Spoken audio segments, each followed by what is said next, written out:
Masih prepare. Oke, Assalamualaikum warahmatullahi wabarakatuh. Selamat sore teman-teman semuanya. Terima kasih atas waktunya sudah hadir di pembelajaran sore hari ini.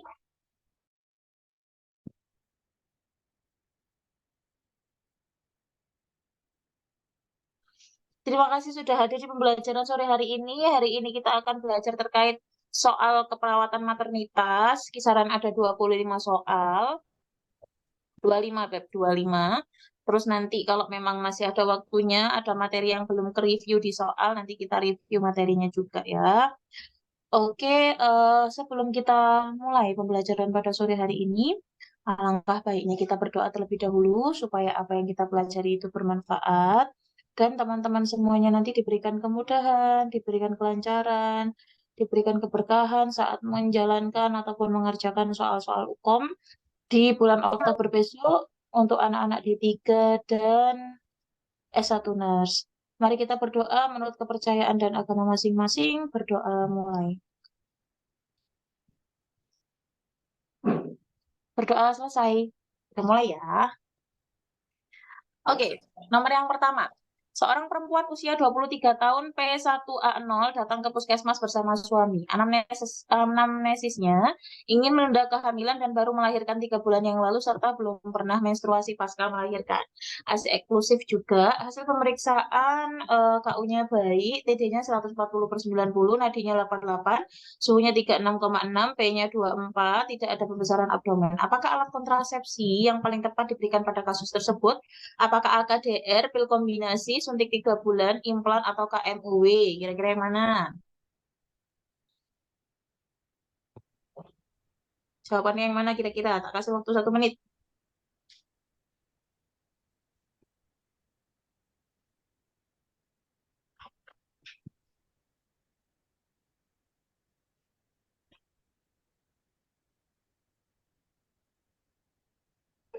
A, AKDR.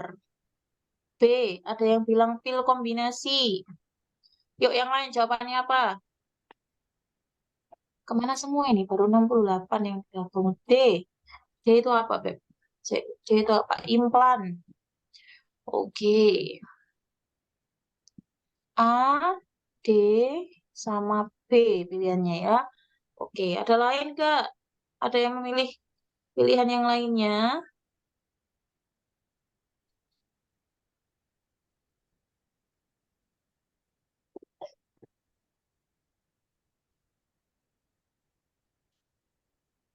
Oke, kita bahas teman-teman ya. Jadi, kalau yang ditanyakan itu menggunakan metode KB apa, maka teman-teman harus tahu kondisi pasiennya itu seperti apa.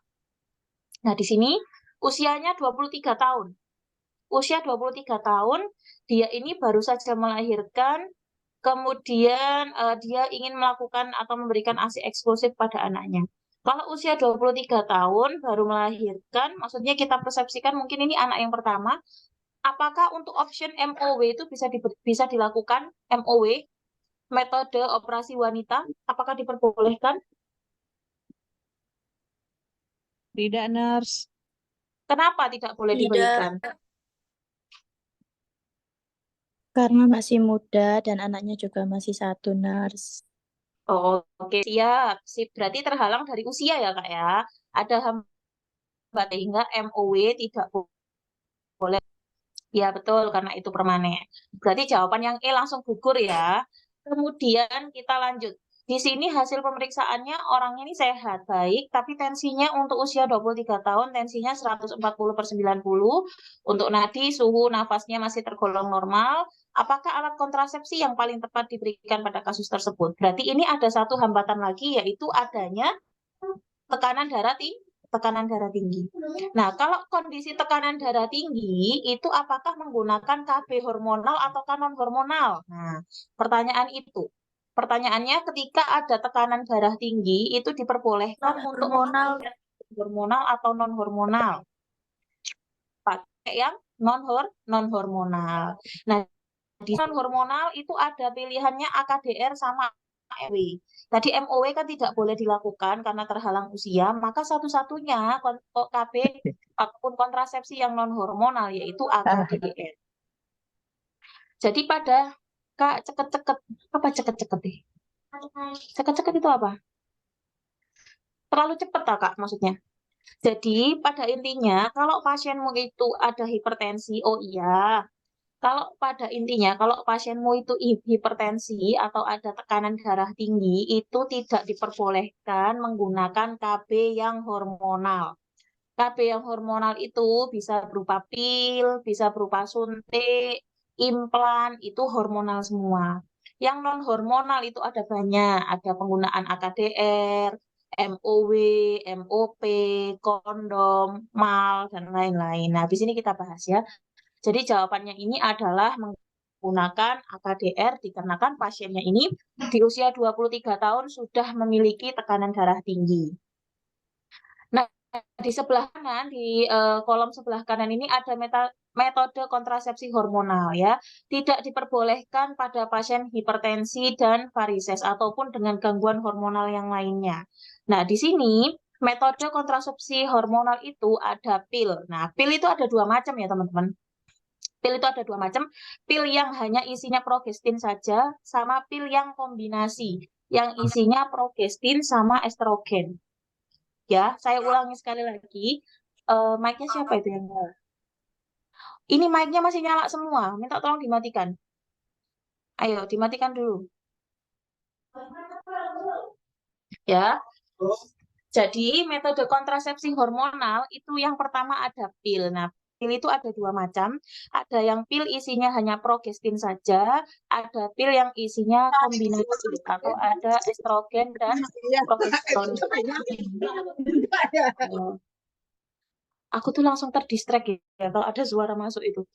Ya, di sini kalau semisal isinya itu kombinasi alias isinya progestin dan progesteron itu tidak bisa untuk ibu menyusui. Karena apa, Kak? Karena bisa menurunkan produksi ASI. Mempengaruhi ASI itu bikin nggak lancar gitu ya, Nurse. Betul. Dia itu mengurangi produksi ASI kalau semisal diminum untuk ibu yang menyusui, kalau pil kombinasi. Nah, untuk ibu yang menyusui pengen menggunakan KB pil. Berarti KB pil yang apa, Nurse? KB pil yang isinya cuma progestin saja. Itu boleh untuk ibu menyusui. Pil menyusui ada nggak, Kak? Maksudnya? Lanjut dulu ya. Jadi kalau semisal ibu-ibu menyusui, masih menyusui anaknya, pengen pakai KB yang pil, berarti kamu anjurkan menggunakan pil KB yang isinya hanya progestin saja. Jangan yang kombinasi. Kemudian ada implan. Nah, implan itu kalau bahasa Jawanya susuk.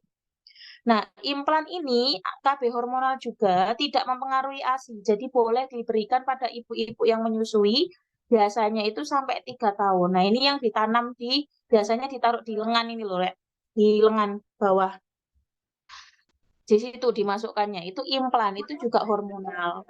Kemudian suntik. Nah, suntik itu juga ada dua macam. Suntik yang 1 bulan dan suntik yang 3 bulan. Suntik yang 1 bulan itu isinya kombinasi alias ada estrogen sama progesteronnya sehingga tidak boleh diberikan pada ibu yang menyusui. Kenapa nggak implan? Implan kan hormonal. Kan pasiennya tekanan darahnya 140/90. Ya. Kemudian suntik 3 bulan itu isinya cuma progesteron saja. Jadi boleh diberikan untuk ibu menyusui dan dia itu tidak mempengaruhi produksi ASI. Ya, ingat-ingat sekali lagi, pil itu ada dua, pil kombinasi dan pil single dose atau cuma satu aja isinya. Yang boleh untuk ibu menyusui itu yang isinya cuma satu, yang kombinasi tidak boleh. Kalau implan itu juga KB hormonal, dia bisa mau digunakan boleh, tapi ini itu biasanya beresiko kadang-kadang pas waktu pemasangan itu sering adanya perdarahan gitu-gitu ya, pas waktu pemasangan implannya. Dan ini bisa bertahan sampai 3 tahun kalau implan. Kemudian suntik 1 bulan sama suntik 3 bulan. Kalau suntik 1 bulan tuh isinya kombinasi, jadi nggak boleh untuk ibu yang menyusui karena bisa mengurangi produksi ASI. Sementara suntik yang 3 bulan itu boleh diberikan pada ibu yang menyusui, tidak mempengaruhi ASI. Apa bedanya suntik 1 cc sama 3 cc? Suntik 1 cc sama 3 cc. Aku belum tahu ya Kak ya. Maksudnya dosisnya ta? Dosisnya ta? Kalau pilihannya kayak di kasus nurse, pasiennya menyusui tapi mau pasang kontrasepsi, jadi pilihannya AKDR saja. Nah, kalau di kasus ini, dia ini kan mau menyusui. Tensinya berapa sayang? Tensinya di sini nih. Tensinya di sini itu 140/90. Untuk usia 23 tahun itu tinggi atau tidak pertanyaannya? Tinggi nggak Tinggi, untuk Kak. tekanan darah 140 di usia 23? Berarti kan tinggi. Nah, kalau tinggi ya nggak boleh diberikan implan, karena implan itu hormonal juga. Nggak boleh diberikan suntik, nggak boleh diberikan pil, karena itu juga hormonal. Nanti bisa meningkatkan tekanan darah. Maka yang paling cocok di sini adalah AKDR atau alat kontrasepsi dalam. Jadi untuk busui bolehnya pil progestin sama suntikan, betul sayang. Atau implan ya, tambah implan Kak. Implan juga bisa. Betul, betul Kak Selvi. Kalau yang ibu menyusui mau pakai yang hormonal, pilihannya yang single dose aja, yang jangan yang kombinasi dan implan. Ya, ingat-ingatnya kayak gitu. Oh, ini tensinya tinggi. Oh, ini ada varises. Berarti dia tidak boleh pakai yang hormonal. Harus yang non-hormonal. Non-hormonal itu pilihannya banyak. Nah, ini metode kontrasepsi hormonal. Nah, ini sekarang loh. Kok yang satunya nggak tak masukkan, Rek? Nanti ada metode kontrasepsi non-hormonal. Itu ada penggunaan kondom, kemudian MAL. Tahu MAL? Amenor laktasi itu loh, Rek. Amenor laktasi itu biasanya cuma berlaku selama 6 bulan, atau metode KB dengan cara menyusui itu hanya berlaku sampai 6 bulan saja, selebihnya itu sangat rawan terjadi kebobolan. Kemudian ada tubektomi atau vasektomi, MOW, MOP, itu. Kemudian apa lagi ya? Satunya itu apa ya? Aku kok lupa, Rek. MOW, MOP, kemudian AKDR, ya Allah, AKDR atau IUD. Nah, maaf Umi, kalau pil KB progestin, contohnya pil KB apa ya? Aku nggak ngerti Kak, nih mereknya Kak. Jujur aja aku nggak ngerti mereknya. Kalau penggunaan kondom itu bisa untuk mencegah infeksi menular seksual. Itu non hormonal, betul. Kalau implan juga tidak boleh untuk tekanan darah tinggi, betul, tidak boleh karena dia masuknya ke hormonal gitu. MOW, MOW, MOP itu metode operasi wanita atau metode operasi pria, atau bahasa kerennya itu KB mantap ya. Itu harus melalui pertimbangan yang panjang karena dia itu sifatnya permanen. Dikirim semua Kakak, dikirim semua. AKDR itu IUD, alat kontrasepsi dalam rahim. Ya, ada AKBK, alat kontrasepsi bawah kulit, itu berarti implan. Kalau nggak salah ada Yasmin dan Diana Kak pil KB. Nah ini ya, yang udah pernah pakai. Soalnya aku IUD ya, nggak tahu aku pil KB itu mereknya apa yang single dose itu. Kita lanjut ya. Sama Kak Dinda, sama. IUD AKDR itu sama Kak, bahasanya saja ya. IUD itu bahasa Inggris, AKDR itu bahasa Indonesia. Kita lanjut ya. Nanti ada PPT-nya lagi untuk yang non-hormonal. Tempe. Soal nomor 2, seorang perempuan berusia 30 tahun, G3P1A1, hamil 9 bulan, datang ke BPM mengeluh kenceng-kenceng, ingin meneran. Hasil pemeriksaan TTV normal, DJJ 120, pemeriksaan dalam pembukaan serviknya lengkap, ketuban pecah, kepalanya turun ke Hodge 4, bayi susah keluar karena jalan lahirnya sempit. Apa asuhan yang tepat diberikan pada pasien tersebut? Apakah episiotomi, amniotomi, kateterisasi, pimpin mengejan, ataukah menahan perineum? Kira-kira yang mana jawabannya, teman-teman? Kenapakah jawabannya itu?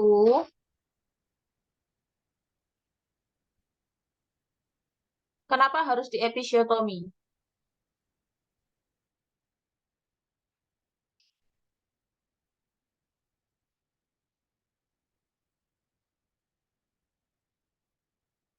Kenapa harus episiotomi? Ada yang tahu? Melebarkan jalan lahir. Oke ya, jadi kata kuncinya di sini adalah bayinya ini sudah keluar tapi nggak bisa keluar gara-gara jalan lahirnya sempit, maka tata laksana yang paling tepat adalah, betul, jawabannya adalah episiotomi ya. Episiotomi itu dilakukan pada saat pasien melahirkan dan jalan lahirnya sempit. Ya, jalan lahirnya sempit, kemudian amniotomi itu kapan dilakukan, Kak? Kalau amniotomi itu dilakukan pada saat pembukaannya sudah lengkap tapi ketubannya masih utuh. Diingat-ingat ya, amniotomi itu dilakukan ketika pembukaannya lengkap tapi ketubannya masih utuh. Amniotomi itu memecahkan ketuban, ya. Kemudian ada kateterisasi. Nah, kateterisasi itu pemasangan kateter dilakukan jika kandung kemih pasiennya penuh. Kalau semisal dia bisa pipis sendiri, nurse, perlu kateterisasi. Nggak usah, diajak ke kamar mandi aja ya. Kalau semisal dia tidak bisa pipis sendiri atau alias pasiennya bed rest dan lain-lain, ya kita lakukan kateterisasi. Kemudian ada pimpin mengejan. Nah, pimpin mengejan itu kapan dilakukan? Dilakukan saat pembukaannya lengkap, ketubannya pecah. Itu pimpin mengejan atau pimpin meneran bahasanya ya. Saat pembukaannya lengkap, ketubannya sudah pecah, maka langsung pimpin meneran atau pimpin mengejan. Kemudian kapan kita melakukan menahan perineum ya? Kapan kita menahan perineum? Nah, menahan perineum ini sebetulnya dilakukan pada saat pertolongan persalinan normal ya. Tujuannya apa? Mengurangi laserasi atau robekan jalan lahir. Jadi tidak terlalu lebar kerusakan di daerah perineum akibat bayi yang lahir tadi. Makanya perlu ditahan. Seperti itu. Sudah paham di sini? Ada yang mau ditanya?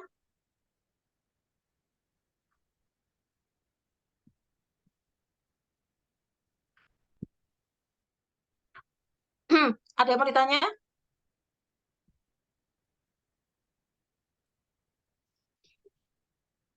Ya, aku ulang ya. Jadi episiotomi itu dilakukan kalau lahiran normal, kemudian jalan lahirnya sempit, itu di episiotomi alias digunting, cekrek. Nah, digunting itu biar lebar, nanti keluarnya bisa lebih mudah. Kemudian ada amniotomi. Nah, amniotomi itu atau memecahkan ketuban itu dilakukan ketika pembukaannya sudah lengkap, tapi ketubannya masih utuh. Itu amniotomi. Ya. Kemudian ada kateterisasi. Berapa sentimeter guntingnya, Kak? Dikit aja sih biasanya. Nggak banyak-banyak. Kemudian ada kateterisasi. Nah, kateterisasi ini dilakukan jika kandung kemihnya penuh. Nah, jadi pasien ini dibantu untuk mengeluarkan urin yang tertahan.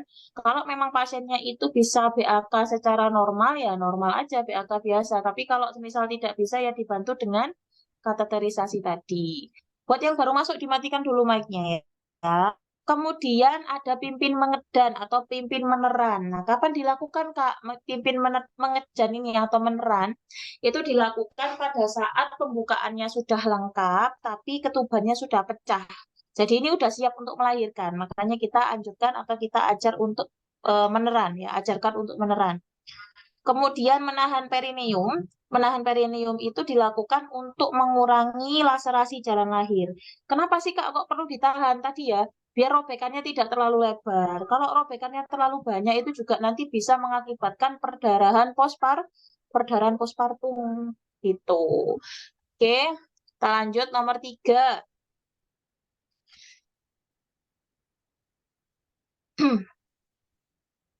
Kateterisasi, apa ini? Kateterisasi dalam beberapa kondisi harus didahulukan pada saat apakah? Kateterisasi dalam beberapa kondisi harus didahulukan pada saat apakah? Kalau pada saat biasanya postpartum ya, kalau udah lahiran, kemudian kontraksi uterusnya lunak, tapi kandung kemihnya itu sudah penuh, langsung dilakukan kateterisasi dulu. Karena kandung kemih penuh itu mempengaruhi kontraksi uterus. Jadi harus dikeluarkan urin yang tertahan. Seorang bayi perempuan lahir spontan 1 jam yang lalu, aktif anaknya BB-nya 2.800, PB-nya 49, RR-nya 40. Dari hasil pemeriksaan tidak ditemukan kelainan ketika sudut mulut atau pipi bayi diberikan stimulus berupa sentuhan jari, maka bayi akan menoleh dan membuka mulutnya dengan lebar. Apakah refleks alamiah yang dialami bayi pada kasus tersebut? Saking apa rutin? Ayo, sing bener yang mana? Saking apa rutin? Yakin?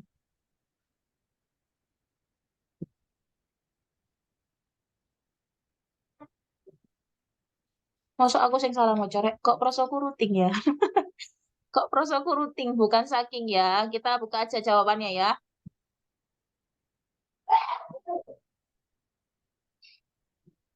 Saking itu menghisap gak sih? Iya nggak sih? Saking itu menghisap ini loh. Refleks menghisap. Saking itu sentuh bagian atas mulut bayi dengan puting susu atau botol atau jari kamu, lalu ia akan mulai menghisap. Namanya aja saking, itu menghisap. Tapi kalau rutin, ya itu refleks mencari puting. Jadi kalau semisal kamu sentuh, dia itu ngikutin sentuhannya tadi itu dikira putingnya emaknya. Akhirnya dia kayak, oh miring, terus mulutnya dibuka. Itu rutin, prosoku. Lihat soalnya. Nih, dari hasil pemeriksaan tidak ditemukan kelainan ketika sudut mulut atau pipi bayi diberikan stimulus berupa sentuhan jari, maka bayi akan menoleh dan membuka mulutnya dengan lebar. Nah, itu masuknya di root refleks. Jika pipi bayi disentuh, ia akan menengok ke arah sentuhan itu dengan mulut terbuka. Itu rooting refleks atau refleks rooting. Kemudian ada refleks Moro. Kalau refleks Moro itu biasanya itu dia kayak kaget gitu ya. Gampang kaget itu. Kalau orang Jawa tuh bilangnya bayinya sawan, gampang terkejut gitu. Padahal ya memang itu refleks bayi.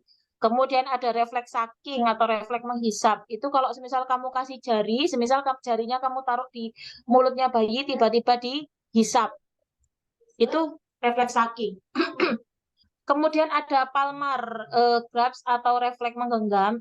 Itu kalau semisal tangan kamu tarik kamu taruh di telapak tangan bayi, dia akan refleks menggenggam. Itu refleks palmar. Kemudian ada refleks berjalan. Nah, ini ya dibaca di sini teman-teman. Refleks berjalan itu kalau disentuhkan di permukaan yang datar, dia akan mengangkat kakinya seolah-olah itu mau jalan, padahal belum. Kemudian ada refleks Babinski. Saat telapak kaki di bayi disentuh, dia akan meregangkan jari kakinya. Itu refleks Babinski. Kemudian ada asymmetric tonic neck reflex. Nah, terlihat saat bayi berbaring menengok ke satu sisi, misal ke kiri, maka lengan kirinya akan refleks merentang lurus keluar dan tangan kanannya menekuk ke arah kepalanya. Jadi kalau misal tangan yang kiri itu lurus, dia dia belok ke kepalanya belok ke kiri juga. Nah, tangan kanannya itu kayak ngikutin gitu loh, nekuk ke arah badannya. Itu namanya asymmetric tonic neck reflex. Karena di sini tadi soalnya itu ketika sudut mulut atau pipi bayi diberi stimulus berupa sentuhan, terus bayinya noleh, mulutnya membuka lebar, itu masuknya bukan refleks saking, namanya saking itu menghisap. Kalau rooting itu mencari, nah dipikir tangan kamu yang kamu sentuhkan di pipinya itu dipikir puting ibunya, makanya dia itu mengikuti arah sentuhannya dengan mulut terbuka, seperti itu. Kira-kira sudah bisa dimengerti atau masih belum paham untuk refleks bayi?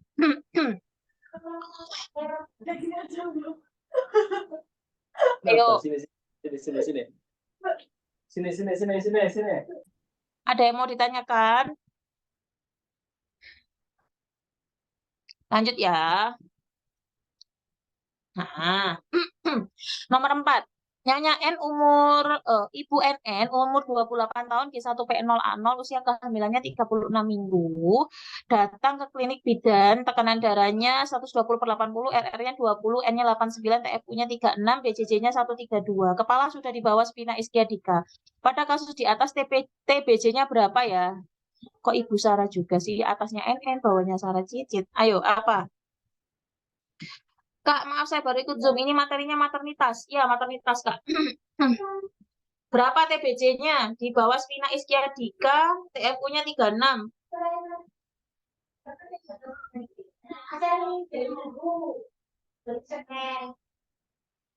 Berapa TBC-nya? Rumusnya gimana? Rumusnya gimana?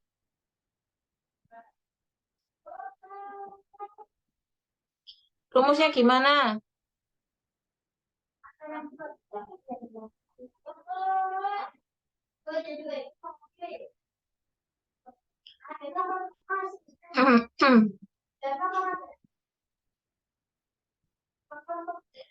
rumusnya gimana? Jadi, aku jelaskan dulu ya. Mungkin aja ada yang baru masuk di Zoom. Jadi menghitung tafsiran berat janin itu sekarang menggunakan metode dari Pak Toshak. Nah, rumusnya adalah TFU dikurangi N dikali 155. Nah, keterangan dari TFU-nya itu, keterangan dari N-nya itu ada beberapa macam. N yang pertama sama dengan 13 itu bila kepala belum melewati PAP. Kemudian N sama dengan 12 itu bila kepala berada di atas spina. Kemudian N sama dengan 11 bila kepala berada di bawah spina ischiadica. Maksudnya gimana sih, Kak? Oke, aku jelaskan dulu ya. Jadi di panggul ya, di panggul ibu atau di panggul ya, itu tuh ada yang namanya bidang Hodge. Nah, bidang Hodge itu 1, 2, 3, 4. Nah, ini lihat teman-teman yang sebelah kanan ada gambar tulisan H1, H2, H3, H4. H1 itu dari atas simfisis sampai sejajar itu namanya H1 atau dikatakan PAP, pintu atas panggul. Jadi H1 itu sama dengan PAP, pintu atas panggung, pintu atas panggul, PAP. Kemudian, kalau semisal dinyatakan 13, itu berarti dia belum melewati H1. Ya, dinyatakan N-nya itu 13 atau belum melewati PAP, berarti itu dia belum melewati H1, masih di atasnya H1. Kemudian ada H2, itu sudah melewati PAP, tapi posisinya itu masih di atas spina. Nah, spina ischiadica itu mana sih, Kak, letaknya? Spina ischiadica itu letaknya sejajar dengan H3. Spina ischiadica, ingat-ingat teman-teman ya. Spina ischiadica itu letaknya sejajar dengan spina ischiadica. Bidang Hodge 3 itu letaknya sejajar dengan spina ischiadica. Jadi kalau yang dinyatakan kepalanya masih di atas spina, itu berarti dia ada di Hodge 1 atau Hodge 2. Ya, kalau dia bilangnya masih di atas spina, itu berarti kepalanya masih di antara Hodge 1 sama Hodge 2, H1 sama H2. Kemudian kalau yang tadi dikurangi 11 itu di bawah spina, berarti sudah melewati Hodge 3 atau setinggi Hodge 3. Ya. Kalau kepala janinnya itu sejajar dengan bidang H3 atau bidang Hodge 3 atau di bawah Hodge 3 atau sampai di Hodge 4, itu berarti N-nya dikurangi 11 alias dia itu sudah siap untuk dilahirkan. Nah, kemudian ini ada rangkumannya. Jadi buat teman-teman untuk menghafalkan. Nah, di sini tuh belum masuk PAP tadi ya, masih di atas Hodge 1, maka N-nya itu dikurangi 13. Kemudian Hodge 2, Hodge 1, Hodge 2 itu sudah masuk PAP, tapi masih di atas spina. Masih di atas spina ischiadica, maka N-nya dikurangi 12. Itu ya, N-nya yang sebelah kanan itu diperhatikan, nanti teman-teman lebih mudah mengerjakan. Kemudian untuk Hodge 3 itu setinggi spina, N-nya dikurangi 11. Kalau sudah melewati spina, Kak, atau di bawah spina, itu masuknya di Hodge 4, N-nya juga sama dikurangi 11. Ini sudah rumus pakem, teman-teman tinggal ngapalin aja. Kemudian ada 5/5, 4/5, 3/5, 2/5 itu apa? Nah, 5/5 itu berarti kepalanya belum masuk sama sekali di PAP, masih mengambang di atas. Ya, kalau 4/5 berarti itu ada satu yang sudah masuk, tapi yang 4 masih di atas PAP. Begitu juga. Nanti biasanya ada beberapa soal yang menunjukkan kepalanya penurunannya 2/5. 2/5 itu sama dengan Hodge berapa ya? Oh, 2/5 itu sama dengan Hodge 3, berarti N-nya dikurangi 11. Nah, cara hafalnya gitu. Oh, kepalanya sudah penuh. Ya. Kepala penurunannya itu sudah di 3/5, berarti sama dengan Hodge berapa? Oh, sama dengan Hodge 2. Kalau sama dengan Hodge 2, berarti N-nya dikurangi 12. Ya, berarti cara menghafalkannya 5/5 belum masuk PAP N13. 4/5 Hodge 1 N12, 3/5 Hoj 2 N12, 2/5 Hoj 3 N11, 1/5 Hoj 4 N11. Nah, cara ngafalinnya kayak gitu. Jadi nanti kalau teman-teman ketemu soal yang seperti ini nih, dilihat kepalanya sudah di bawah spina iskiadika. Oh, di bawah spina. Berarti dia sudah melewati Hoj 3. Kalau sudah melewati Hoj 3, berarti N-nya N11. Maka tinggal dimasukkan ke rumus. Rumusnya mana, Kak? Nih. Ya, posisi kepala di bawah spina iskiadika, maka TFU dikurangi N. N-nya tadi antara 12, 13, 12, atau 11. Nah, karena di sini sudah di bawah spina, maka N-nya dikurangi 11 dikali 155. 36 dikali 11 itu 25, 25 dikali 155, jawabannya adalah 3.875 gram. Seperti itu. Dari yang tak jelaskan ada yang masih belum paham. Ini keluar terus ya, tiap tahun keluar terus. Nggak pakai nas, ini pasti keluar. Ada yang masih belum paham di sini? Ayo, TBC, ada yang masih belum paham nggak? Mana nih orang-orang yang paham nggak? Yang belum paham bilang, Nas ulangi lagi. Yang mana Kak Yakobanya? Yang mau diulangi lagi yang mananya?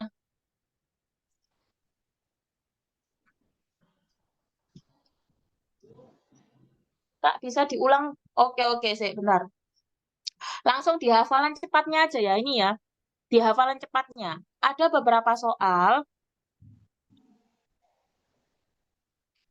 Oke, jadi ada beberapa soal yang dimunculkan itu di penurunan kepala. Makanya di sini tak sertakan 5/5, 4/5, 3/5, sampai 1/5. Nah, cara menghafalkannya adalah 5/5 itu belum masuk PAP, N-nya dikurangi 13. Oh, sorry, kok N-nya 13. N-nya 13, bukan N-nya dikurangi 13. N-nya 13. 5/5 belum masuk PAP, N-nya 13. Kemudian 4/5 itu Hoj 1 atau sudah masuk PAP, N-nya dikurangi 12. 3/5 itu Hoj 2, sudah masuk PAP juga, atau sudah di bawah simfisis, N-nya dikurangi 12. 2/5 itu Hoj 3, sejajar dengan spina iskiadika, N-nya 11. Loh, ini cara ngapalinnya, Kak. Ini sudah tak pilih cara ngapalinnya. 1/5 Hoj 4, N-nya 11. Nah, kalau nggak mau repot tadi, 5/5 belum masuk PAP, N13. 4/5 Hoj 1, N12. 3/5 Hoj 2, N12. 2/5 Hoj 3, N11. 4, N11. Udah. Mau singkat lagi? Nggak usah dihafalin, wis. Nggak ada. 0/5.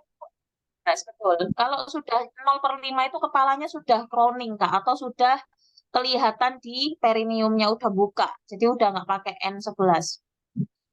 Tapi kalau ada pertanyaan seperti itu nggak apa-apa dikurangi 11. Nah, sekarang tak tes ya. Sekarang tak tes. Kalau penurunannya itu penurunan kepalanya 3/5, N-nya berapa? 3/5 N-nya berapa? Ayo tulis di kolom komentar. 3/5 N-nya berapa? 12, Kak. 12. 12. Oke. 3/5 N12. Kalau 1/5 N-nya berapa? 1/5 11. N1/5 N-nya 11 ya. 1/5 N-nya itu 11. Kalau 4/5 N-nya berapa? 12. 4/5 N-nya 12. Ya tadi ya 5/5 13, 4/5 3/5 12, 2/5 1/5 itu 11. Wes, apalin itu aja, insya Allah nanti gampang. Nanti tinggal dimasukkan rumusnya saja. Berapa TFU-nya dikurangi N yang sudah kamu tentukan dikali 155. Jadi jawabannya nanti ketemu. Sama dengan kasus, karena ini posisi kepalanya itu sudah di bawah spina iskiadika. Di bawah spina itu berarti Hoj 4. Di bawah spina itu berarti Hoj 4. Maka N-nya dikurangi 11. 36 dikurangi 11 dikali 155. Jawabannya adalah 3.875 gram. Yuk, Kalau ada yang masih belum paham, boleh nanti ditanyakan lagi ya. Kita move ke soal yang lain. Oke, soal nomor 5. Seorang wanita berusia 25 tahun, usia kehamilannya 38 minggu, datang bersama suami ke bidan praktek mandiri dengan keluhan perutnya mulas-mulas yang semakin sering. Hasil pemeriksaan diperoleh keadaan umumnya baik, TTV-nya 110/70, nadinya 80, nafasnya 24, TFU-nya 30, kepala sudah masuk 2/5, hasil VT-nya porsio tipis lunak, pembukaan serviknya itu 8, selaput ketubannya masih utuh, presentasi kepala sudah di Hodge 2. Apakah diagnosis kasus pada di atas? Diagnosis untuk kasus di atas, apakah impartu kala 1 fase laten, kala 1 fase aktif, kala 1 fase aktif akselerasi, kala 1 fase aktif dilatasi maksimal, ataukah kala 1 fase laten memanjang? Kira-kira yang mana jawabannya? Ayo yang belum jawab, jawab dulu.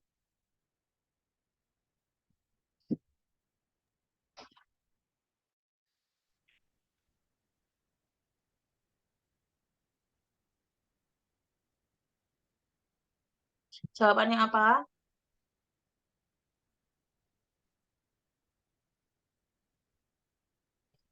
Oke, karena ini pembukaannya itu pembukaan 8. Kalau pembukaan 8 itu sudah masuk di fase aktif.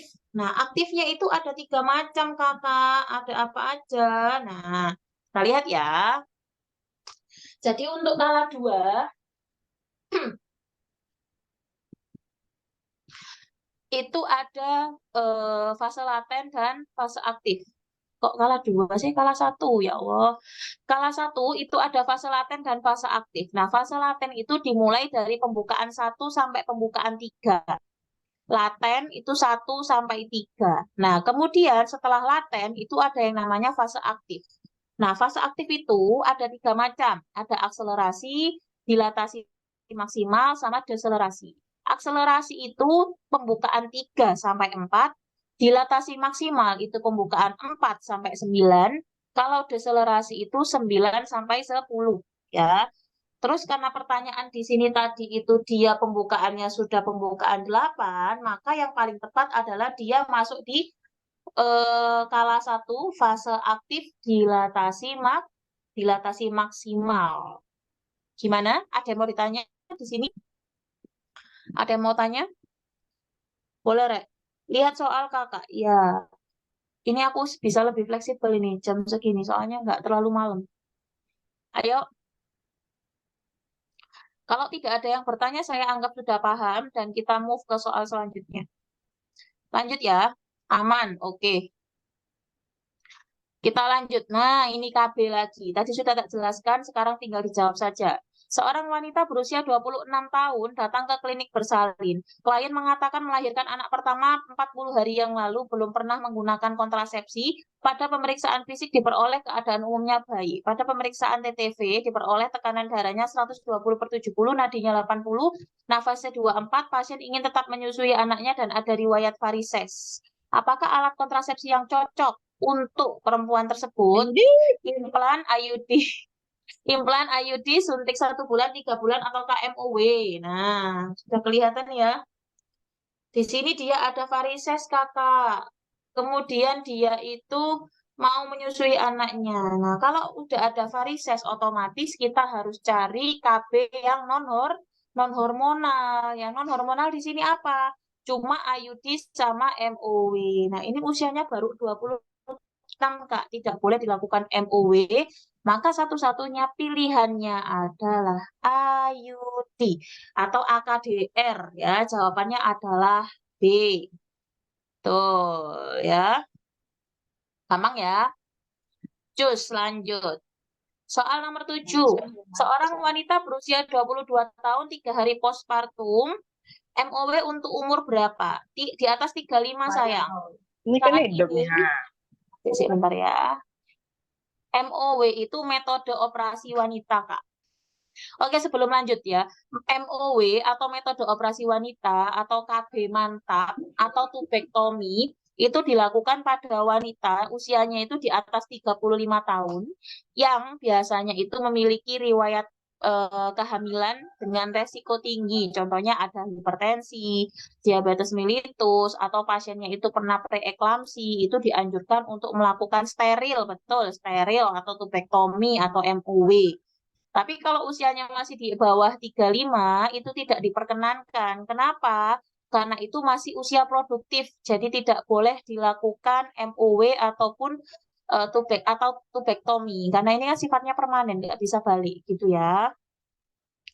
Kita lanjut nomor 7 tadi ya. Di sini itu dia postpartum hari ketiga, darah atau lokeanya itu warnanya merah kekuningan. Nah, itu termasuk apa? Rubra, sanguinolenta, serosa, alba, atau lokiostasis. Kira-kira apa?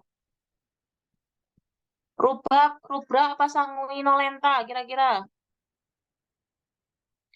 Jawabannya adalah, maaf, ini belum tak ganti. Jawabannya serosa ya. Kok jadi C sih? Harusnya A ya. Betul-betul. Astagfirullahaladzim, maaf, aku yang nggak fokus. Serosa, betul C. Serosa ya. Kekuningan kan? Maaf. Aduh, kurang minum kayaknya nih aku. Analisanya berwarna merah kekuningan berisi darah, jadi serosa. Kalau rubra itu merah kehitaman, sanguinolenta itu merah kecoklatan, serosa itu ada kuning-kuningnya, kalau alba itu sudah putih. Berarti ini salah ini soalnya. Harusnya tiga hari postpartum ya. Nanti tak edit ya. Kita ikutin ini aja. Kita ikutin warnanya aja ya. Kita ikutin warnanya, nanti tak edit hari ke-7 ya. Soalnya warnanya merah kekuningan. Berarti salah. Soalnya. Mohon dimaafkan. Kita jawabannya serosa ya. Ini nanti 7 hari postpartum.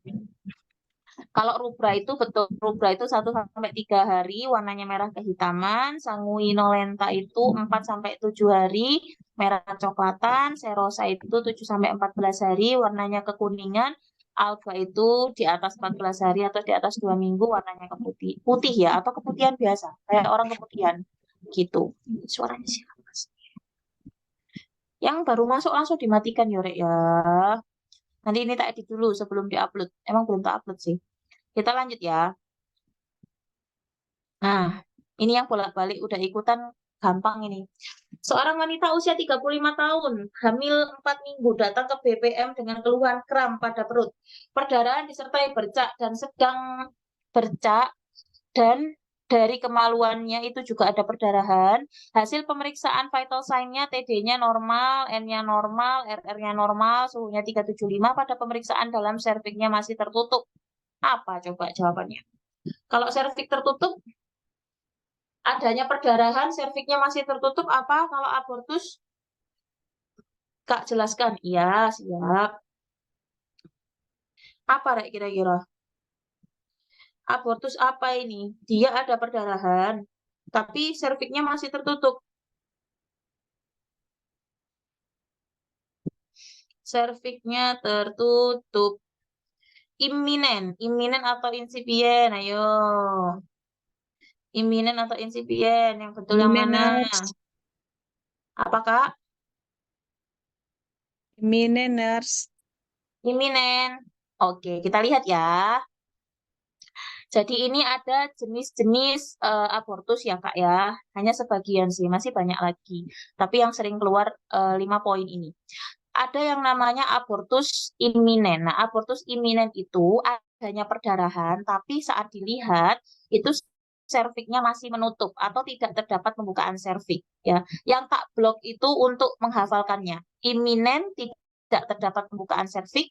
Kalau itu sama-sama perdarahan, tapi ada pembukaan serviks. Insipien, pembukaan serviks, iminen, tidak terdapat pembukaan serviks atau tertutup, bahasa gampangnya tertutup. Kemudian ada juga abortus itu ada abortus incomplete. Maksudnya apakah abortus incomplete? Jadi ini sudah terjadi perdarahan, pas waktu kita buka ternyata serviksnya sudah terbuka, tapi masih ada sisa plasenta di dalam rahim. Janinnya udah keluar duluan, tapi plasentanya masih ada di dalam situ. Itu namanya incomplete. Abortus incomplete. Kalau abortus komplit atau completus itu berarti sudah keluar semua isinya ya. Jadi uterusnya atau rahimnya itu kosong, plasenta, janinnya sudah keluar, itu completus atau komplit. Kemudian ada yang namanya misabortion. Kalau misabortion ini, dia ini janinnya tidak berkembang di bawah usia 20 minggu, tapi orang-orangnya atau si ibunya ini nggak tahu kalau janinnya tidak berkembang, dan biasanya itu tertahan dalam rahim kisaran lebih dari 6 minggu. Nah, itu namanya misabortion. Jadi anaknya itu sudah meninggal, ya kita nggak tahu tuh, mungkin gara-gara nggak pernah dicekkan ataupun yang lainnya. Akhirnya pas waktu dicekkan sudah lebih dari 6 minggu, ternyata anaknya itu sudah meninggal. Itu berarti misabortion. Ya, cara ngapalinnya tadi imminent tertutup, incipient terbuka, incomplete itu tidak masih ada sisa di dalamnya. Completus itu sudah bersih rahimnya. Kalau misabortion itu janinnya tertahan lebih dari 6 minggu. Abortus provocatus itu abortus yang diberikan obat-obatan, Kak. Jadi aborsinya, astagfirullahaladzim, cok ngomong lucit kok di Bennett.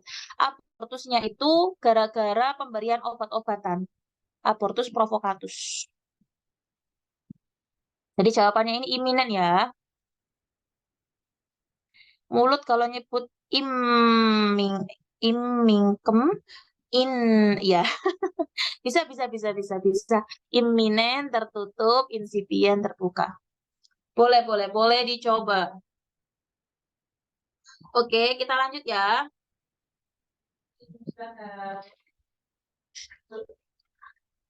Nomor 9. Nah, ini terkait cara untuk pengeluaran plasenta. Seorang wanita usia 28 tahun telah melahirkan bayi sehat dan normal di BPM. Keadaan umum ibunya normal. Pada pemeriksaan TTV-nya diperoleh tekanan darahnya 120/80, nadinya 82, nafasnya 25. Saat ini tangan disertai tekanan di atas simfisis, tali pusatnya ditegakkan. Bila tali pusatnya masuk belum lepas, jika diam ataupun maju berarti dia itu sudah lepas. Apakah metode pengeluaran plasenta yang dilakukan? Pakai Kushner, Kane, Stresemann, Duncan, atau Castle? Pakai yang mana? Nggak tahu, Kak. Ya wes, kita bahas habis ini. Nggak tahu, ya. Belum paham, oke.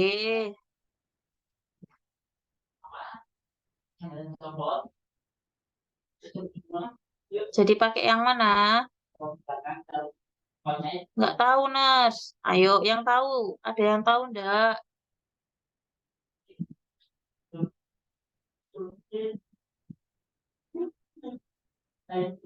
Ada yang tahu enggak? Jadi, C, Stresemann. Nih ya. Jadi jawabannya adalah A. Oke, kita bahas dari satu persatu. Fokus dari yang tak blok ya. Jadi, kalau Kushner itu tangan ditekan pada simfisis, terus tali pusatnya itu sambil ditarik. Kalau semisal pas waktu dilepas itu plasentanya masuk kembali, itu berarti masih belum lepas ya.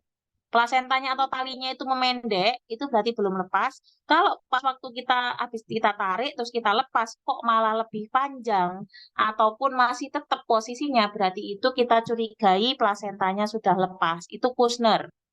Kemudian ada Stresemann. Kalau Stresemann itu menegangkan atau menarik sedikit tali pusar, kemudian tangan kirinya ngetok-ngetok fundus. Jadi kayak di tuk, tuk, tuk, tuk. Jadi yang kanan ini narik, tanganmu yang kiri itu ketok-ketok fundusnya dengan harapan getarannya tadi itu bisa melepaskan plasenta.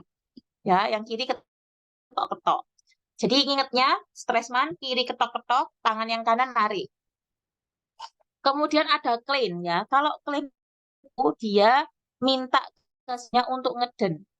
Kita observasi pada saat ibunya ngeden, itu tali pusarnya itu bila mengejarnya dihentikan, apakah tali pusarnya itu kembali masuk ataukah tambah panjang? Tapi kalau pas waktu diberhentikan, misalnya gini, habis ngedennya, gitu. Terus habis itu kita lihat, setelah berhenti ngedennya tadi, tali pusarnya masuk atau tambah panjang? Kalau tali pusarnya masuk, berarti masih belum lepas. Kalau tali pusarnya sudah mulai memanjang, terus ada bloody show atau ada darah yang keluar, semburan darah, berarti itu plasentanya sudah lepas. Jadi ingat-ingat kalau Klein itu ibunya suruh ngeden. Wes, simple. Nggak usah dihafalin semua ini, pusing. Kemudian ada manuaba, ya. Kalau manuaba itu tariknya berlawanan. Tarik berlawanan gimana? Tanganmu yang sebelah kiri itu mendorong fundus ke atas, tanganmu yang sebelah kanan narik ke bawah. Jadi tarik-tarikan kayak orang tarik tambang gitu loh. Nah, itu manuaba. Oke. Kemudian kalau crate itu keempat jari-jarimu itu ada di dinding rahim, itu sambil kamu kayak masase gitu loh. Dipijat dikit-dikit. Ya, tapi tidak boleh memijat terlalu kencang karena nanti takutnya malah terjadi kerusakan pada uterusnya. Terus yang satunya nanti apa sih namanya? Yang satunya itu mengamati. Jadi tidak boleh ada menarik si tali pusar dari bawah. Jadi cuma di tangan kirinya aja. Tangan kiri kita yang 4 jari itu agak mijet-mijet pada fundusnya si rahim, ya, pelan-pelan aja mijetnya. Nanti sambil diobservasi. Kalau semisal plasentanya masuk atau tali pusarnya masuk, berarti dia belum lepas. Tapi kalau semisal dia semakin panjang, itu berarti sudah terlepas. Tak ulangi sekali lagi, boleh dicatat di kertas, please. Kushner itu tangannya ditekan pada simfisis, tangannya ditekan di simfisis, kemudian tali pusarnya ditegang, ya, ditegangkan. Kalau semisal dianya masuk berarti belum lepas, kalau dianya tambah panjang itu berarti sudah lepas. Kushner. Kalau Stresemann, tangannya narik, yang kanan narik, yang kiri ketok-ketok fundus. Dengan harapan ketok-ketok yang dilakukan itu bisa melepaskan plasentanya. Kalau yang Klein, ibunya disuruh ngeden. Kalau yang manuaba, antara tangan kanan dan tangan kiri itu berlawanan. Yang kanan narik ke bawah, yang kiri narik dorong ke atas. Itu manuaba. Kalau yang Crete tadi, 4 jari di tangan kiri itu membantu untuk mendorong rahim dan memijat rahim secara pelan-pelan dengan harapan plasentanya itu bisa lepas dengan sendirinya. Sudah ditulis atau terlalu cepat? Gimana?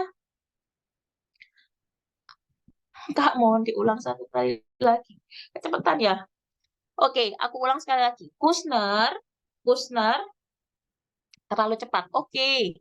Kushner itu tangannya ditekan ke simfisis, ya, tahu simfisis kan ya, Rek ya?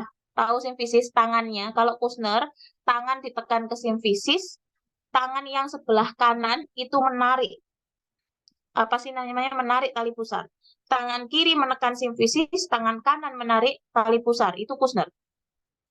Kalau Stresemann, tangan kanan menarik tali pusar, tangan kirinya ketuk-ketuk fundus uterusnya. Tak ulang sekali lagi, kalau Stresemann, tangan kanan menarik tali pusar, tangan kirinya ketok-ketok fundus uteri. Ketuk-ketuk fundus uteri. Itu Stresemann. Kemudian kalau Klein, ibunya disuruh mengedan atau meneran. Ya. Kalau manuaba itu antara tangan kanan dan tangan kiri itu bertolak belakang. Tangan kanan ini menarik ke bawah, tangan kiri mendorong ke atas. Jadi berlawanan. Dan yang terakhir ada crate, di mana crate itu 4 jarinya ini mendorong rahim sambil dipijat dengan dengan harapan agar si plasentanya ini bisa terlepas dengan sendirinya. Seperti itu.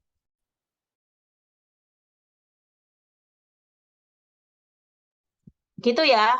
Gimana? Sudah ditulis? Sudah dong. Sudah ya. Oke.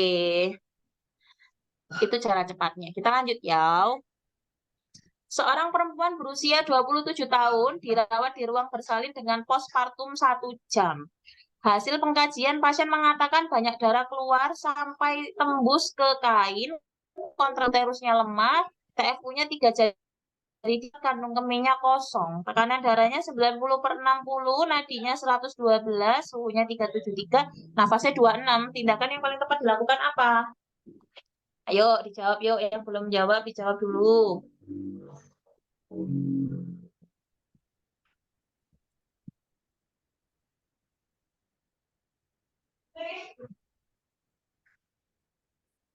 Yuk jawabannya apa?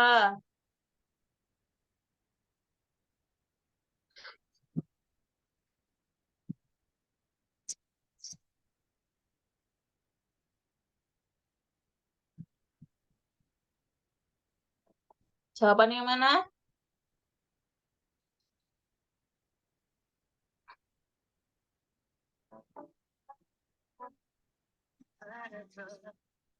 Jawabannya adalah betul, dilakukan masa seuterus.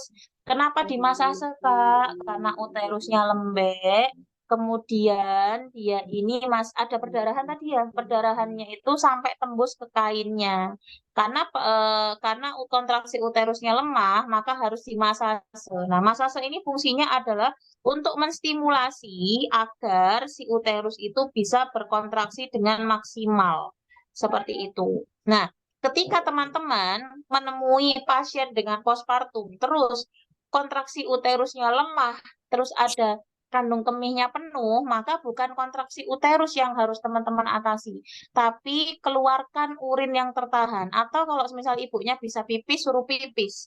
Kenapa sih Kak kok harus dikeluarkan dulu pipisnya kalau misal kandung kemihnya penuh?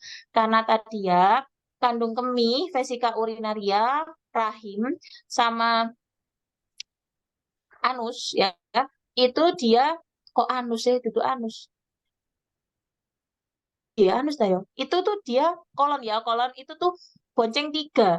Kayak orang gitu naik sepeda motor tuh bonceng 3. Kalau salah satu ada yang gendut, salah satu ada yang membesar, otomatis mengganggu teman-teman yang lainnya. Paham nggak kira-kira? Contoh, naik sepeda, yang satunya kurus, yang tengah itu gendut, yang belakang itu kurus. Nah, gara-gara yang tengah ini gendut banget, akhirnya yang belakang itu hampir jatuh karena nggak kebagian tempat. Nah, itu sama dengan si uterus, sama dengan si vesika urinaria, sama si kolon. Kalau salah satu ada yang gemuk, ada yang membesar, itu bisa mengakibatkan penurunan fungsi. Nah, kalau semisal yang besar itu vesika urinaria, maka dia akan menekan si uterus sehingga kontraksi uterusnya akan melemah. Seperti itu. Begitu juga pada kondisi ibu yang lagi hamil tua, karena rahimnya itu membesar, maka si kandung kemihnya tertekan. Makanya kenapa ibu-ibu kalau hamil itu sering pipis, karena kapasitas dari kandung kemihnya itu mengecil akibat adanya penekanan dari uterus. Ya, jadi ingat-ingat, kalau uterusnya lembek, kandung kemihnya kosong, itu harus dimasase. Kalau semisal kandung kemihnya penuh, kontraksi uterusnya lembek, berarti fokus kosongkan kandung kemihnya terlebih dahulu sebelum tata laksana uterus. Karena percuma ketika kamu tata laksana uterus, terus kandung kemihnya masih ada isinya, nanti nggak maksimal kerjanya. Gitu ya. Jadi jawabannya ini adalah A, masase uterus. Kita lanjut. Apgar. Bayi A baru lahir 15 menit yang lalu dengan DJJ 50 kali, gerakan sedikit dan tonus ototnya sedikit. Warna kulit kebiruan, suhunya 36, RR lambat, nilai apgarnya pada bayi A adalah masa seuterus itu dimasas, Kak. Dimasas, diberikan stimulasi agar si uterusnya itu bisa berkontraksi dengan baik. Kira-kira ini apgarnya berapa, Rek? Ayo, apgarnya berapa ini, Rek? Apgarnya berapa?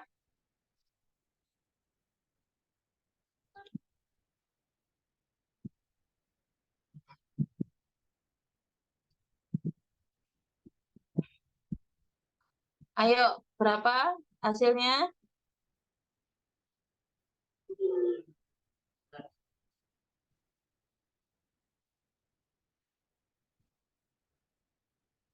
A. Ayo, aku tanya ya sekarang ya. Kok DJJ ini harusnya bukan DJJ. Heart rate-nya 50 berapa nilainya? 1, 2, atau 0? Heart rate 50?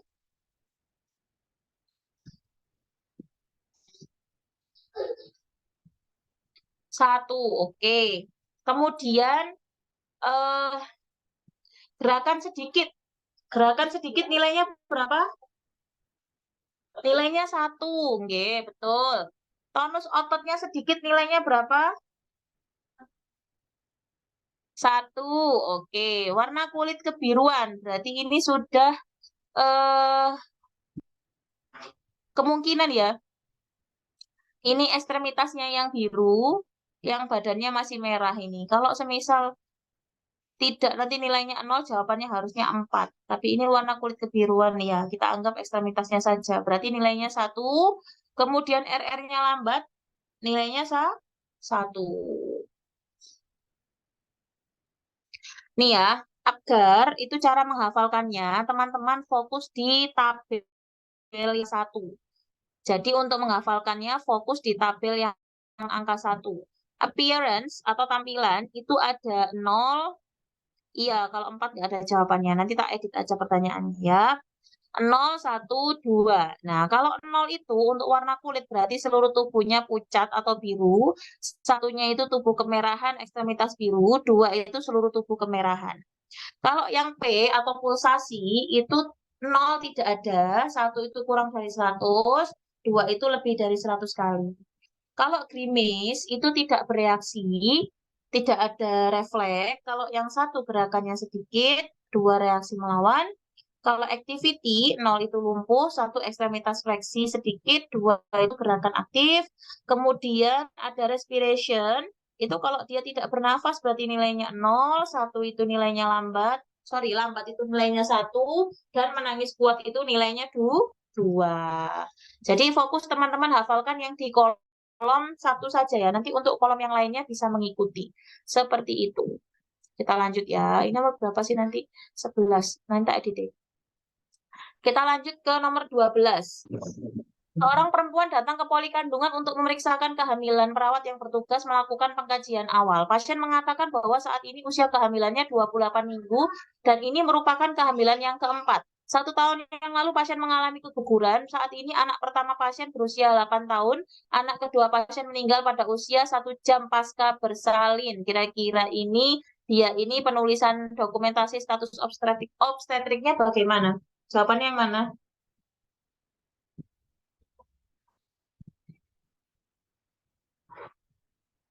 Jawabannya apa?